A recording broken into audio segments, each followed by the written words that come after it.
എക്സാമിൻ്റെ ഒക്കെ ഇടയ്ക്ക് നമുക്കൊരു വീക്കെൻഡ് ഒക്കെ കിട്ടുമ്പോൾ ഒരു പ്രത്യേക സന്തോഷമല്ലേ? അങ്ങനെ ഒരു ദിവസമായിരുന്നു ഇന്ന്. വീക്കെൻഡ് ആയതുകൊണ്ട് തന്നെ ഞാൻ എണ്ണീറ്റപ്പോൾ ഉച്ചയ്ക്ക് എണ്ണീറ്റ് ഇവിടെ എല്ലാവരും നോക്കിയപ്പോൾ ഇവിടെ ഒന്നും ആരുമില്ല. എൻ്റെ അമ്മയും അച്ഛനെ ഒന്നും കാണുന്നില്ല, അവരെവിടെയോ പോയി. ഞാൻ എണ്ണീറ്റ് വരുന്നത് തന്നെ പൊതുവെ വിശന്നുകൊണ്ടാണ്. അതുകൊണ്ട് എനിക്ക് ഇന്ന് ബീഫ് കറി കഴിക്കാൻ ഒരിത്. പക്ഷെ ബീഫ് ഉച്ചയായതുകൊണ്ട് കിട്ടത്തില്ല. അപ്പോൾ അതുകൊണ്ട് നമുക്ക് ബീഫ് ഇല്ലാത്തൊരു ബീഫ് കറി ഉണ്ടാക്കാം. വീഡിയോയുടെ സ്റ്റാർട്ടിങ് കണ്ടപ്പോൾ നിങ്ങൾക്ക് മനസ്സിലാക്കണം ഞാൻ സോയാബീനെ ഉദ്ദേശിച്ചിരുന്നു. അതിനകത്ത് ചിക്കൻ മസാല ഇട്ട ചിക്കൻ കറി, ബീഫ് മസാല ഇട്ട ബീഫ് കറി.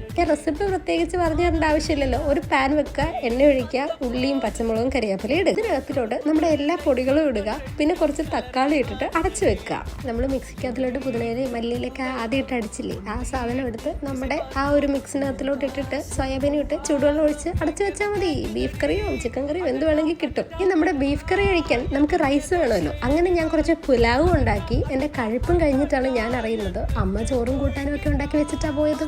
എന്തായാലും അത്രയേ ഉള്ളൂ. ടാറ്റ.